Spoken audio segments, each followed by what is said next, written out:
días a todas, a todos. Nos encontramos en Zapala y el escenario esta vez es el cine, otro patrimonio cultural de la provincia del Neuquén. Contarles que este cine se inauguró el 5 de enero de 1973 y la primera película fue Si se calla el cantor, de Horacio Guaraní. Toma. ¿Qué tal? Y hoy nos encontramos en presencia de una...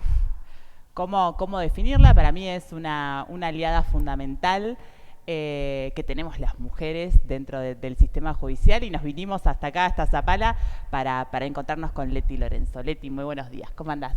Buenos días, Nati, buenos días a todos, bienvenidos a Zapala. Nosotros estamos en el centro de la provincia, pero no nos vienen a visitar mucho, así que contentes de recibirles y muchas gracias por la invitación. Leti, gracias, y aprovechamos también para saludar a todas nuestras compañeras y compañeros que hicieron posible esto, acá a los compañeros de Juventud, al intendente, por supuesto, a Juan José Geldes, que es el coordinador también de acá del cine, muchas gracias por el espacio, Lía, la nueva directora de Juventud que tenemos, que antes era consejera, así que bueno, gracias a todas y todos por estar ahí. Leti, cuando pensamos este ciclo de charlas con mis compañeras, arrancamos por la enorme necesidad de escuchar minas, de escuchar mujeres, y mujeres que estamos en distintos espacios, que por los últimos casos que vamos viviendo, y con Guadalupe el último, el más reciente, que nos mueve, que nos duele, que nos dan ganas, como te lo dije en un mensaje, de prender fuego todo, pero que después nos encontramos con otras compañeras que vienen de un recorrido con mucha historia y haciendo y aportando y somos muchas, ¿no? Que queremos modificar esto y encontrarnos con vos es para que nos ayudes a pensar qué nos puede aportar la justicia, ¿no? Porque hoy uno que forma parte de distintos espacios, la mirada está puesta ahí y nosotros desde el Ejecutivo y nosotras desde el Ejecutivo, sobre todo las mujeres y gracias a las últimas decisiones como paridad, como decisiones políticas de poner a las mujeres también en lugares de decisión, nos vamos encontrando y pensando, primero asumiendo la responsabilidad, que costó un montón decir el Estado es responsable, no solamente ante los casos de femicidio, sino ante la situación de que nuestras compañeras, nuestras pibas, nuestras amigas, nosotras tenemos miedo de salir a la calle. Asumir esa responsabilidad nos cuesta, pero vamos generando conciencia. ¿Sucede lo mismo en el Poder Judicial? Yo creo que sí, quizás a un ritmo más lento del que necesitaríamos, del que el tiempo que vivimos demanda, pero sí, me parece que a diferencia de lo que podíamos encontrar hace 10, 15 años, donde aparecían mujeres muertas y primero aparecía como la hipótesis del crimen pasional, ¿no? Como todas estas cosas que se han ido desarmando, que eran expresiones horribles y que las usábamos, las estudiábamos y las reproducíamos y no nos preocupábamos demasiado. Creo que hoy en día vivimos en un contexto distinto en dos sentidos, porque hay personas dentro del Poder Judicial que se preocupan conscientemente del cambio de época y se interpelan. Yo pertenezco a un colegio de jueces que la verdad me gusta mucho mi espacio de trabajo porque estamos todo el tiempo pensando en estos temas con honestidad. Y después también hay otro, no digo que mi espacio sea el único, ¿no? Hay muchos espacios así y hay otros espacios dentro del sistema judicial que tienen miedo. Entonces, o por la persuasión, o me pongo medio maquiavélica, ¿viste? O por la persuasión o por el temor, se va asumiendo que hay algo que no funciona. Ahora, sí me parece que yo comulgo con la consigna, el Estado es responsable, pero creo que también tenemos que asumir que el Estado irresponsable. O sea, nosotros y nosotras le estamos exigiendo un nivel de responsabilidad a un Estado que se construyó para otro tiempo, para otros sectores y con otro sujeto en el centro de sus preocupaciones. Entonces, el Estado irresponsable tiene que convertirse también en ese Estado responsable. Y para eso Me parece que esto que vos estás haciendo, más allá de tu rol de Susana Jiménez y todo lo demás, pero estos espacios, estos encuentros, encontrar a las mujeres que están en lugares de decisión, de poder, en otro ámbito, es esencial porque creo que tenemos que salir de la caja del Estado. El Estado, como está construido en la actualidad, es un Estado pensado para los varones, en sus tres poderes. Yo festejo la paridad, creo que nosotros aquí en Neuquén hemos avanzado mucho y que hay espacios de preocupación real, pero la configuración de los poderes sigue siendo androcéntrica.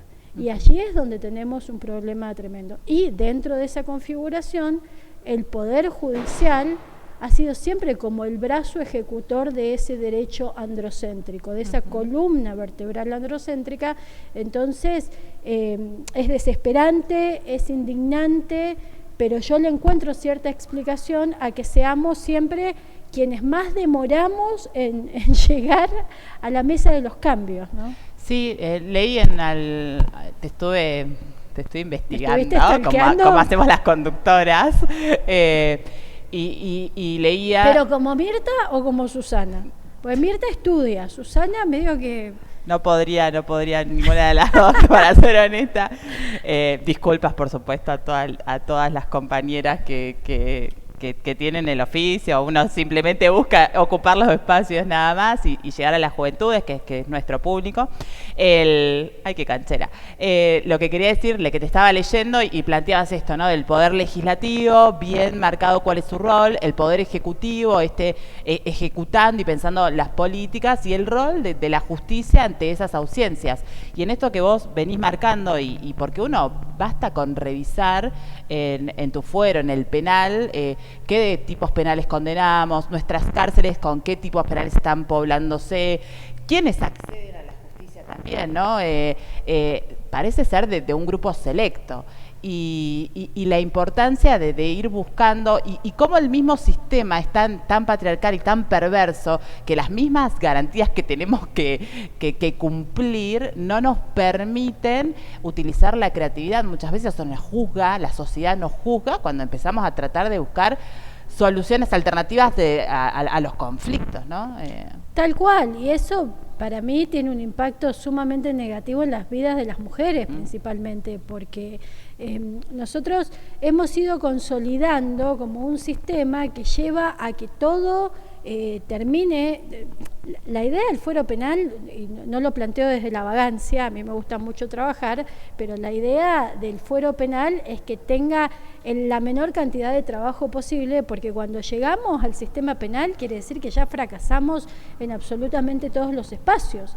Entonces la respuesta que nosotros y nosotras damos desde el fuero penal es una respuesta que nunca deja a nadie conforme, porque no reconstituye, no recompone, no regenera vínculos, y la respuesta punitiva del fuero penal es esto, mataron a Guadalupe y necesitamos hacerle un juicio, ni siquiera vamos a poder tener como el duelo del juicio, en este caso, ¿no? Pero un juicio penal siempre es como un proceso de duelo, es como el momento en el que podés cerrar algunas heridas y no del todo también, porque en los casos de violencia, la gran complejidad que tenemos en el sistema judicial, y que yo creo que es lo que tenemos que pensar y repensar, es nosotros intervenimos sobre un hecho, pero la violencia es estructural. La violencia no es algo que ocurre porque un loco mató a una mujer indefensa. La violencia nos recorre a todos, a todas, a todes, en todos los ámbitos de nuestra vida,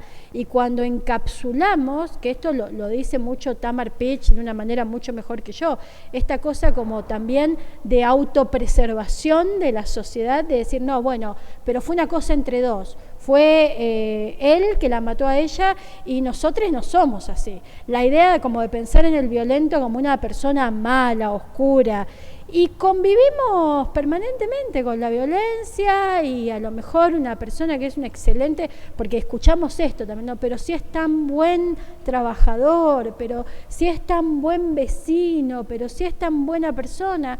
Y sí, pero a la vez ejerce violencia yo hago siempre un ejercicio que es preguntar en los cursos si hemos sido víctimas de violencia y si hemos ejercido violencia, y la cuenta nunca cierra, porque todos nos identificamos como víctimas de violencia con mucha más facilidad con la que identificamos que alguna vez hemos ejercido violencia. Y ese es un primer trabajo que tenemos que empezar a hacer, reconocer que nos formamos en una estructura violenta y que a partir de ahí ejercemos distintas intensidades de violencia. Y cuando llegamos al fuero penal, la respuesta siempre se queda corta, siempre es chica, porque es una respuesta a algo que ya pasó. No va a volver atrás el tiempo. Y además, yo creo que esto también es algo que tenemos que repensar, porque ayer, sin ir más lejos, con un amigo común que tenemos, estaba haciendo una gran catarsis yo, porque decía, bueno, condenamos, ¿no? Una vez que se condena a una persona a pena privativa de libertad, va presa. Realmente en los casos que se ha condenado a alguien por un hecho de violencia, sea sexual, sea física, sea psicológica, no tenemos ninguna respuesta en términos de resocialización. La Constitución dice las cárceles serán sanas y limpias para resocialización de las personas, y lo que tenemos para ofrecer, hago mi queja acá de paso, es como trabajo y estudio. Y vuelvo a lo que decía antes. Cuando condenamos decimos, pero ¿cómo lo van a condenar si era tan buen trabajador, si es un los casos de abusos en colegios, por ejemplo, claro, que eso involucra mucho a las juventudes. Pero si era tan buen profesor, ¿cómo pasó esto? Va preso y le hacemos cursos de horticultura y de porcelana fría. Pero no trabajamos en qué le pasa a esa persona con las violencias.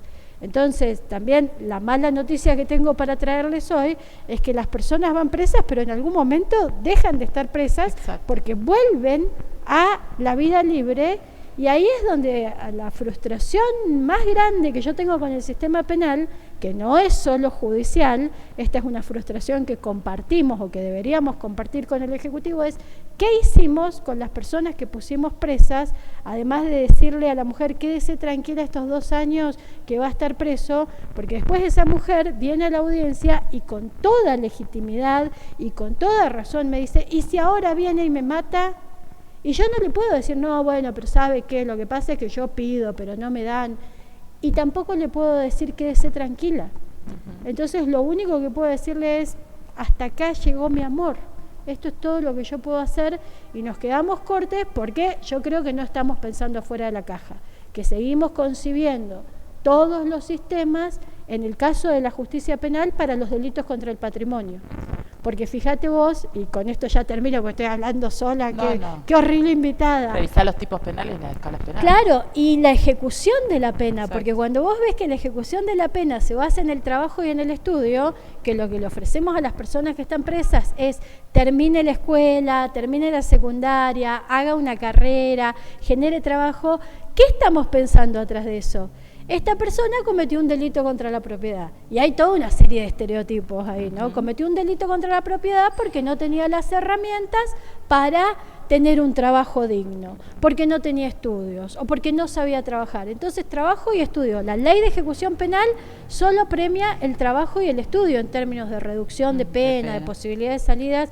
Y yo vuelvo a preguntarme, ¿qué hacemos con la persona que era docente, que era gerente de una empresa con título universitario y que molió a palos a la mujer y que redujo condena además porque hizo una serie de cursos que los tiene garantizados y son su derecho, pero que no trabajó en nada su conducta violenta, porque no tenemos ninguna respuesta para eso, porque seguimos pensando adentro de la caja de un Estado que protege el patrimonio y que forma ciudadanos varones para trabajar, para generar patrimonio.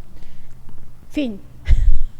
Sí, y es un poco esto lo que veníamos diciendo, es leyes construidas por varones, tipos pensados por varones, hablo de tipos penales, ¿no? Las valoraciones de los varones y el lugar que tienen el tema de las mujeres, sobre todo en el fuero penal.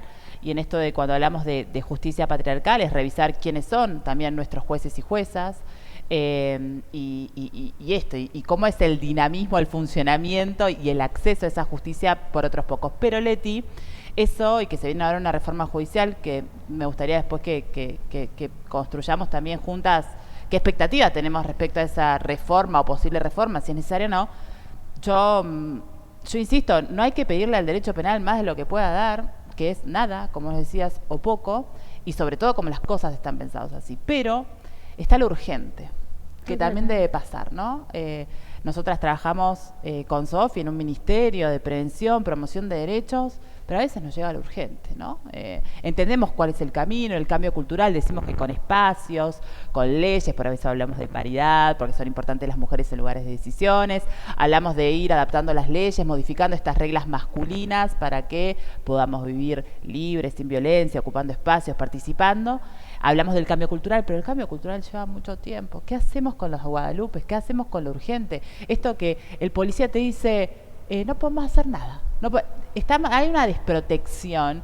Entonces, a mí lo que me gustaría es, y que vos lo planteaste en uno de tus escritos que he leído también, que son esas redes de cuidado, ¿no? Sí, escúchame, son esas redes de cuidado que tenemos que ir planificando, ¿no?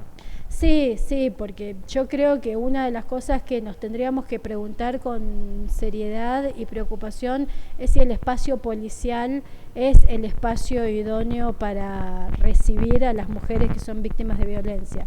Y con esto no quiero que se me malinterprete, no quiero decir que la policía maltrata o que la policía no tiene capacidad, pero sí quiero decir, y esto es innegable, que la policía ha sido pensada para otras funciones.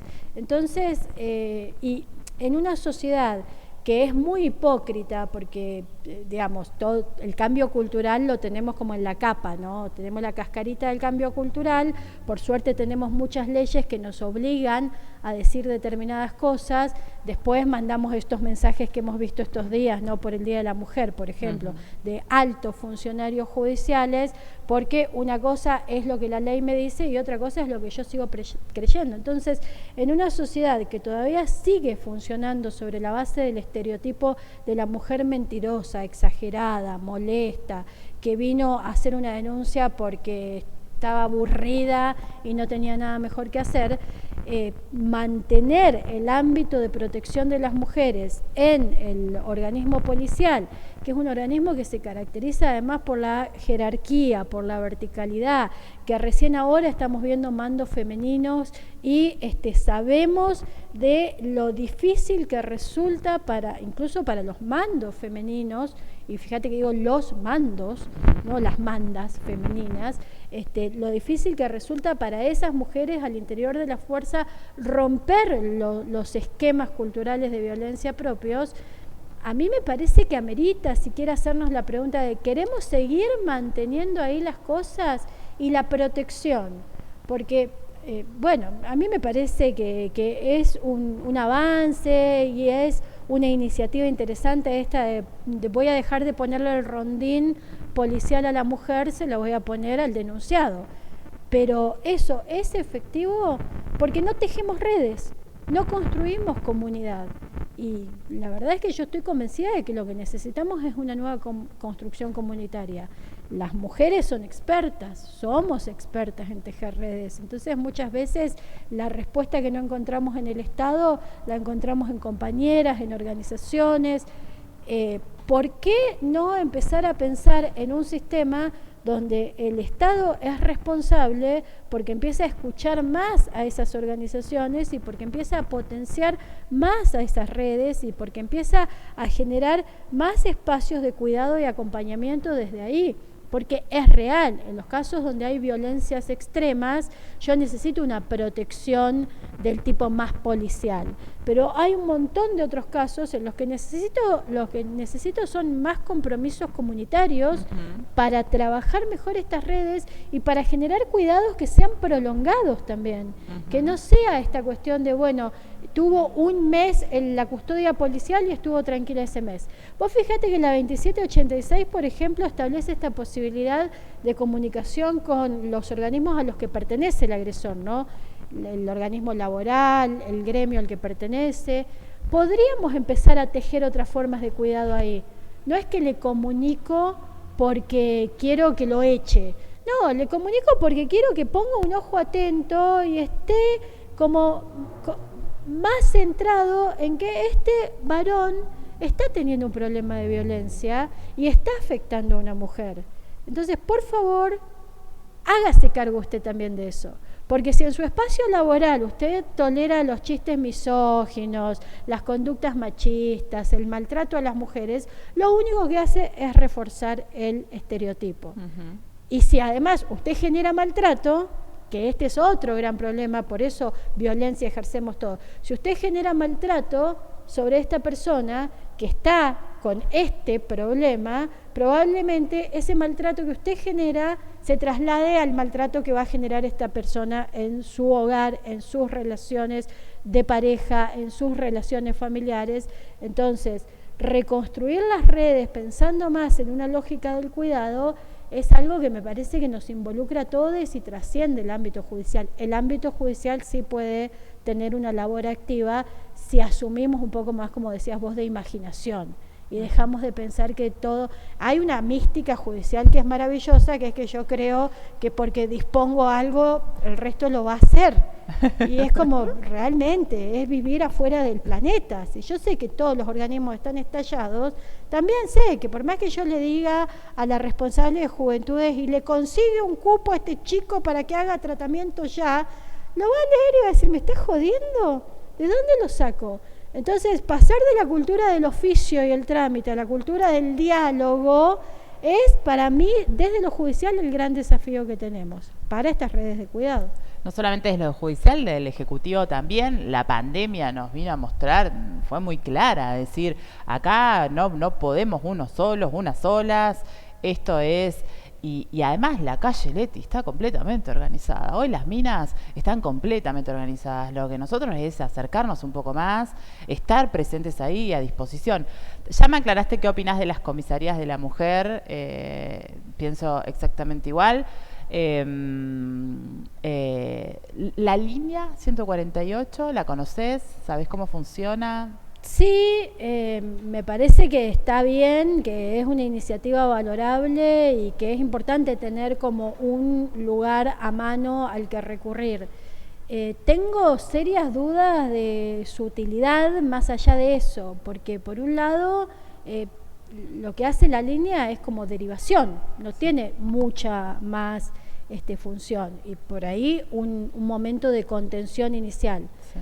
Pero no tiene posibilidades de disposición ni de intervención. Entonces, desde ahí es que yo me pregunto, yo trato de pensar siempre cómo hacer para disminuirle a la persona que está en una situación de violencia el camino, ¿no? Cómo hacer para que no pase a ser una persona tramitada, que llamo al 148 y me dicen, bueno, nosotros nos vamos a comunicar con la policía, pero la policía va a volver a hablar conmigo para ver qué pasó y me va a decir, y esto lo vamos a mandar a la oficina de violencia, y la oficina de violencia me va a volver a llamar, pues además es como el camino de la ratificación ilegal, porque en ningún lugar la ley dice que haya que ratificar la denuncia a cada paso que doy. Exacto. Y la oficina de violencia me va a llamar, va a disponer unas medidas, pero me va a decir, y la va a entrevistar el equipo. Entonces, me da la sensación, también con respeto, porque sé que son todas iniciativas que están pensadas desde el lugar de, bueno, cómo hacer, pero a mí me da la sensación que cada vez somos más personas con sueldo, trabajando para hacerle la vida más difícil a una persona que probablemente no tenga sueldo y que lo que necesita es una respuesta ya. Entonces, no puedo evitar preguntarme, pero si trabajáramos más en la autonomía económica, por ejemplo, de las mujeres, en vez de, porque además vamos generando como todos los equipos, esto, y me da risa, porque soy como psicólogo y trabajadora social, psicóloga y trabajadora social, psicóloga y trabajadora social, como si las mujeres lo que precisaran es que alguien se meta en sus cabezas y les diga, no, es que vos estás padeciendo violencia. Lo saben, lo viven. Lo que necesitan, capaz, es una estructura que les diga cómo salir de la violencia en términos de autonomía. Porque cuando yo veo casos en los que terminamos haciendo suspensiones condicionales del proceso, que vos sabés que yo la defiendo muchísimo, pero cuando ves que la estás haciendo porque en realidad esta mujer la cuenta que está sacando, que nunca termina de estar del todo clara, pero es bueno, pero si va preso es peor porque yo le tengo que dar de comer a los nenes y estoy en casa porque no tengo una posibilidad laboral, entonces dependo del sueldo de él. Toda la cuenta que sacamos, por más que la disfracemos de no, bueno, porque la disminución de la violencia y la resolución pacífica de los conflictos, es una resolución machista, porque es la resolución de vos vas a seguir estando en un lugar de inferioridad porque no vas a tener un ingreso económico. Si al menos dispusiéramos que esas mujeres que están en situación de violencia adquirieran una capacidad de autonomía económica mínima y sostenida, porque el subsidio de 6.000 pesos por 6 meses, que bueno, para renovarlo además es todo un trámite, y vamos poniendo cada vez más gente que cobra sueldo para hacer ese trámite, que insisto, parece que estamos pensando en cómo hacemos para que esta mujer que se animó a denunciar se arrepiente el resto de su vida de haberlo hecho. Entonces, en esto que te digo de salir de la caja, yo creo que tenemos que empezar a pensar en otras formas. En Bolivia, ahora que están discutiendo la reforma de la ley que tienen de prevención de las violencias e intervención sobre las violencias, algo que se está trabajando, que en Ecuador funciona así, es que cualquier organismo que recibe de cualquier forma denuncias de mujeres pueda tomar inmediatamente medidas de protección, con un catálogo mucho más imaginativo. No es que el 148 llama a la comisaría y le dice, y ya me lleva una policía, no, con un plan, o sea, una atención un poco más extensa, una primera atención un poco más extensa y profunda con la mujer, para ver cuál es la situación, cuál es su red de contactos, cuál es su red de contención, cuál es la problemática, y a partir de ahí trazar un plan de medidas inmediatas de protección y un plan de seguimiento adecuado a esas medidas. Leti, acá en Neuquén hoy, ¿quiénes otorgan esas medidas y cuáles son las medidas, ¿no? Para empezar a contar las mujeres, qué recursos tenemos dentro de la justicia. Y las medidas las otorga la Oficina de Violencia, por una parte, o la Fiscalía, por otra parte, que ahí también tenemos un enorme problema, porque lo que sucede es que la Fiscalía, por pertenecer al fuero penal y por la dinámica que tiene el fuero penal, aún la persona más inútil de una fiscalía tiene claro que el teléfono se atiende, que el turno es importante, que las cosas pasan generalmente fuera del horario laboral. Entonces es más fácil, que no digo que sea totalmente sencillo, pero es más fácil acceder al teléfono de la Fiscalía, al turno de la Fiscalía, que al de las oficinas de violencia muchas veces. Entonces, ¿qué pasa? Ingresan por Fiscalía cuestiones que no son estrictamente penales, pero como los fiscales y las oficinas de violencia tienen la atribución legal de disponer las primeras medidas, son esos los dos organismos. Entonces ahí ya tenés un primer inconveniente, que es que la mayoría de las personas, o una buena parte de las personas, concurren a la policía a hacer la denuncia, y la realidad es que la policía no puede tomar disposición, como la línea.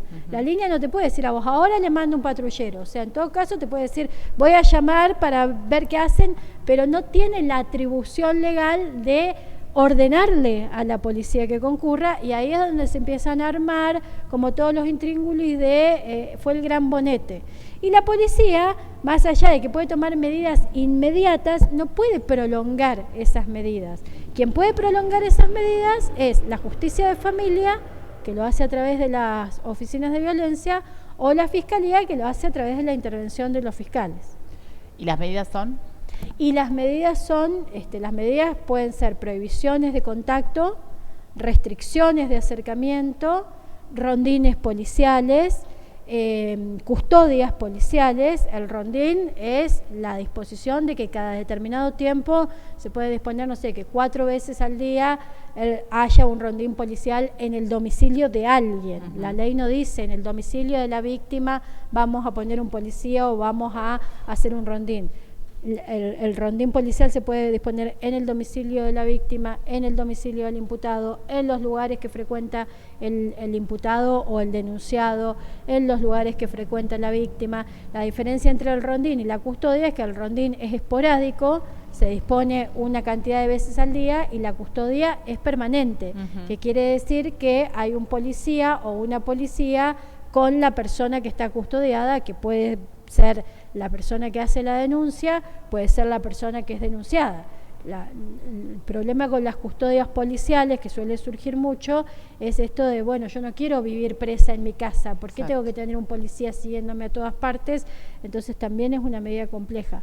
Después está esta posibilidad que te decía de notificar que hay un proceso en curso contra una persona que está denunciada por agresión a su lugar de trabajo, a sus lugares de pertenencia, su sindicato, su club, que esto, si bien la 2786 establece solamente notificación, la idea es que la notificación tenga alguna finalidad. Es decir, yo te aviso a vos, Natalia Garay, que estamos abriendo una investigación contra fulano, y lo que te pido es que le tengas un ojo más atento a fulano sobre sus conductas, porque eventualmente te voy a preguntar, porque eventualmente estas medidas pueden empeorar. Y si esas medidas se incumplen, y la restricción, ¿no?, la prohibición de acercamiento, que puede ser a determinado espacio. Después hay un montón de problemáticas en el medio, que yo te pongo una restricción de acercamiento, pero a la vez tenés un régimen de visitas con tus niñes, entonces ¿cómo hacemos? Y ahí hay que, por eso la idea de plan de medidas de protección es más interesante que la idea de catálogo. Yo me siento y veo qué es lo que necesito para el caso concreto. Si las medidas se incumplen, que fue un poco lo que se puso en tela de juicio en Villa Langostura, la 2786 lo que establece son dos posibilidades de sanción: la multa o el arresto hasta por 5 días. Esto es todo en el fuero de familia. Entonces, hay determinados jueces y juezas que se resisten bastante al arresto. Acá no te voy a decir que acá se usa todos los días, pero la jueza de familia de Zapala sí suele utilizar el arresto, porque es la medida propia para el incumplimiento en familia. En penal, como se inicia una investigación penal, si se incumple, el tema es que las medidas van incrementándose y el incumplimiento te puede llevar a terminar con una prisión preventiva, que es distinta de la sanción de arresto, porque la prisión preventiva la vas a tener hasta que llegues al juicio y se determine si sos responsable o no. Bien, ahí me quiero detener en la prisión preventiva, porque hay varios proyectos presentados que modifican, me hice acordar, yo estudié en la época de Bloomberg, y que modifican, que tienden a modificar la escala penal en los tipos que habilitaría esas prisiones. ¿Ese es el objetivo, Leti, que habilite la prisión preventiva? ¿Crees en esos proyectos o cuál? Sí, pero también desde una visión tanto, para mi gusto, incorrecta, porque ¿qué es lo que establece el Código Procesal Penal concretamente en la actualidad? Que no se puede aplicar una prisión preventiva cuando la pena en expectativa del delito que se imputa no es de cumplimiento efectivo. Entonces, eso establece el Código Procesal Penal de Neuquén. El Código Penal establece que cuando la pena que se aplica es a una persona sin antecedentes penales y es de 3 años o menos, el juez tiene que valorar la posibilidad de que esa pena no sea de cumplimiento efectivo, es decir, que la persona no vaya presa, sino que quede en libertad bajo ciertas condiciones. Esto es una posibilidad que da el Código Penal. En nuestra provincia tenemos antecedentes jurisprudenciales de casos de violencia de género en los que, a pesar de que no había antecedentes y que la pena era de menos de 3 años, se ha decidido que la pena sea de cumplimiento efectivo. Por eso, y también tenemos antecedentes de prisiones preventivas en casos que tienen este escenario: la pena es de menos de 3 años, no hay antecedentes, podría ser de cumplimiento condicional, porque si la Fiscalía viene a la audiencia y dice, no, en este caso nosotros vamos a buscar una pena de cumplimiento efectivo, ese es el parámetro que te pone para medir la medida cautelar. Entonces, variar las escalas penales no va a cambiar eso, sino que es una cuestión de cómo construye el caso la Fiscalía cuando lo presenta. Si la Fiscalía cuando presenta el caso me dice, no, sí, este señor si lo condenan va a quedar cumpliendo condiciones, en ese caso yo voy a decir, no lo puedo dejar preso ahora, si cuando lo condenen, si lo condenan, no va a quedar preso. Ahora, si la Fiscalía viene y me dice, y ha pasado en varios casos, de hecho acá en Zapala ha pasado, si la Fiscalía viene y me dice, no, yo acá voy a pedir una pena de cumplimiento efectivo porque se dan estas características, que pasa mucho en los casos de violencia, porque no hay antecedentes en el fuero penal, pero hay una situación en el fuero de familia que a mí me lleva a pensar que este señor no va a cumplir ninguna condición, que es la razón de ser del cumplimiento condicional de la pena, que la persona se comprometa a cumplir condiciones. Acá tengo incumplimientos anteriores, tengo expedientes abiertos en el fuero de familia, tengo esta situación, voy a pedir pena de cumplimiento efectivo, aunque sea de 3 meses, pero van a ser 3 meses de cumplimiento efectivo, y por eso preciso ahora la detención preventiva, y se ha dado. Porque además nosotros ya tuvimos una modificación en el código, que es introducir el peligro para la víctima como una causal autónoma para dar la prisión preventiva. Que modifiquemos las leyes no va a variar cómo funcionamos nosotros quienes aplicamos y usamos las leyes. Y esto me parece que también lo tenemos que tener claro, porque como vos decías, si no terminamos con el efecto Bloomberg, que es que distorsionamos todos los tipos penales, porque generamos unas escalas ridículas para algunos tipos penales, y en realidad el sistema judicial sigue funcionando igual que pre-Bloomberg. Entonces, para mí, si queremos hacer modificaciones normativas, sería interesante sentarnos a pensar estas cosas, ¿no? Porque lo que me preocupa, con toda honestidad, es que si seguimos pensando que la respuesta para todo es encerrar a la gente, vamos a terminar todos encerrados en algún momento, algunos en nuestras casas, otros en celdas un poco más cómodas, otros en celdas más incómodas, pero vamos a terminar todos encerrados. Entonces hay que ver si ese es el camino que queremos seguir, tendríamos que rediscutir la Constitución, pero es un camino válido.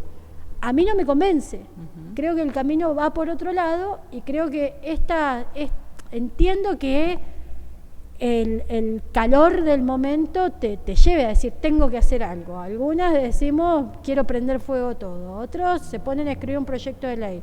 Después tendríamos que darnos la oportunidad, porque somos una sociedad democrática y republicana, de sentarnos a decir, ¿es esto lo que va a modificar la vida de las mujeres? ¿Es más creación de cargos judiciales lo que va a modificar la vida de las mujeres? ¿O la vida de las mujeres se modifica con una distribución más equitativa de la riqueza? Preguntas. Se viene una reforma judicial, o están poniéndose en agenda, y ¿qué expectativas tenés con eso? Ninguna. Viste, una respuesta corta. Nos vamos hasta el otro. Hay un artículo que escribió Binder, que es mi maestro Yoda y a quien siempre debo citar porque es como el Pugliese de los abogados penalistas, procesalistas.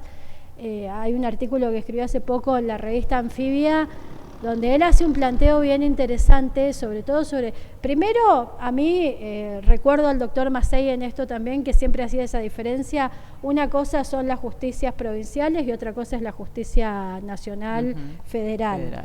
Nosotros en Neuquén tenemos muchos problemas, pero tenemos un funcionamiento, y esto es para que se perturben algunas personas, pensando que somos mucho más eficientes que el resto del país. Neuquén, judicialmente hablando, es una provincia que tiene resueltas muchísimas cosas que todavía ni se están discutiendo en muchos ámbitos, en el federal sobre todo. El ámbito federal es como el siglo XVII de la justicia. Entonces, lo que plantea Binder es esto de la necesidad de refundar esa justicia con un pacto más orientado al acceso, la democracia y la transparencia, que son 3 palabras que no están presentes en el fuero federal. Hay algunos personajes, se me viene inmediatamente a la cabeza Pablo Matkovic, que tenemos la suerte de tenerlo defensor federal en Neuquén, que es un tipo que está permanentemente promoviendo el acceso a la justicia, pero en un sistema que está montado para otra cosa. Entonces es como remar en dulce de leche. Y ese pacto yo creo que no está siendo puesto en discusión en este momento como reforma judicial. La reforma judicial se ha como limitado a un proyecto de redistribución de competencias, creación de juzgados, sin tampoco es porteña, para sintetizarlo, Claro, ¿no? claro. Es la mirada de un grupo de porteños parándose en el país. En estos días se han como difundido muchos memes del mapa de Capital Federal visto por Viviana Canosa, ¿no? Con esto de quién es el intendente de Villa Lugano.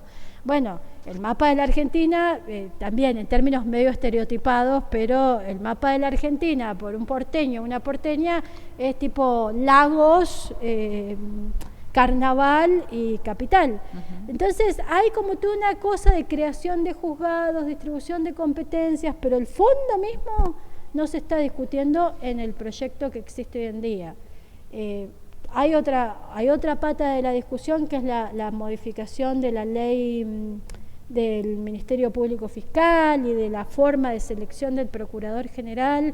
También ahí yo estoy de acuerdo con Binder, cuando fue a la comisión y les dijo: si en este momento van a modificar las reglas de nombramiento, van a nombrar a alguien sin legitimidad, porque lo que necesitamos en el Ministerio Público Fiscal es necesitamos madurez de los partidos políticos, mirá la osadía que yo estoy pidiendo, y un acuerdo para nombrar a una persona que tenga legitimidad para llevar adelante los cambios que hay que hacer en materia penal, que es un gran problema de la justicia federal.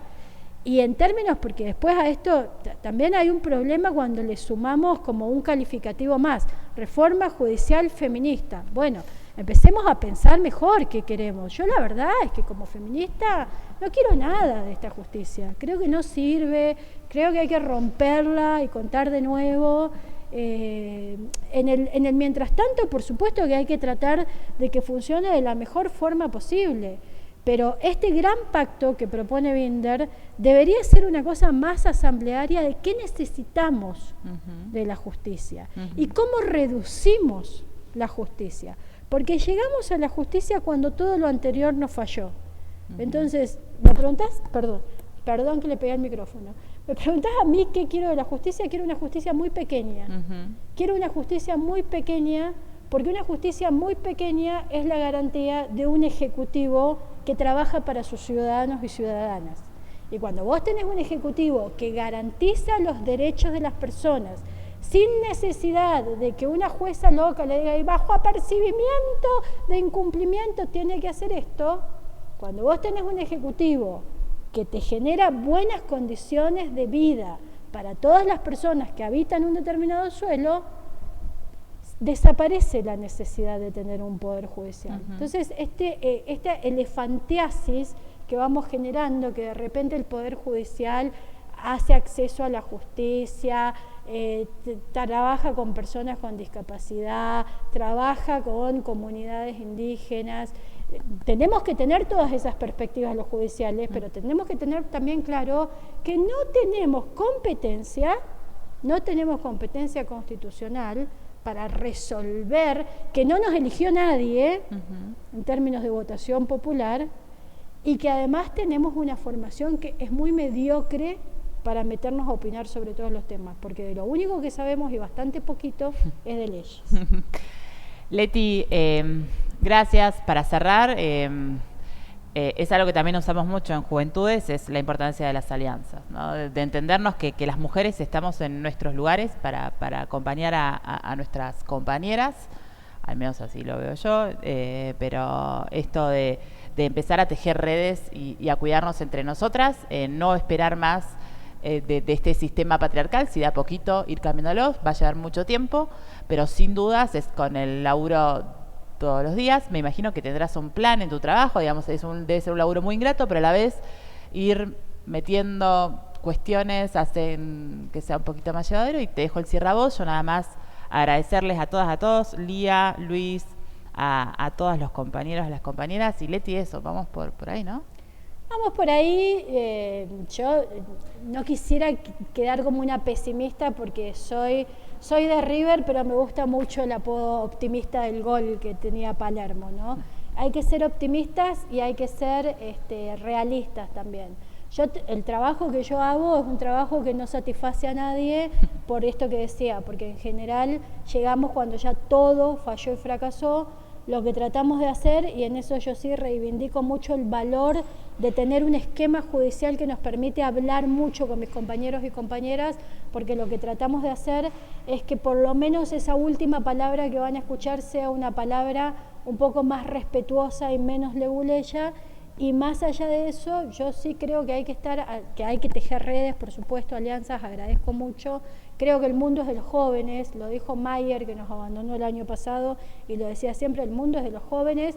Lo que yo estoy diciendo ya es viejo, yo ya pasé los 45 años, entonces tenemos que ser instrumentos para las personas que todavía tienen sueños y que además tienen ganas de hacer que esos sueños sean realidad, y para eso las alianzas, los acompañamientos, el sentarse a hablar también, ¿no? El tratar de entender por qué pasan determinadas cosas y qué es lo que falla para que no pasen otras, es fundamental. Así que muchísimas gracias por venir, gracias por estar acá. Nuestro cine es hermoso y tiene un par de años más que yo, nada más, así que muy feliz. Gracias. Gracias, vamos por las tribus, gracias.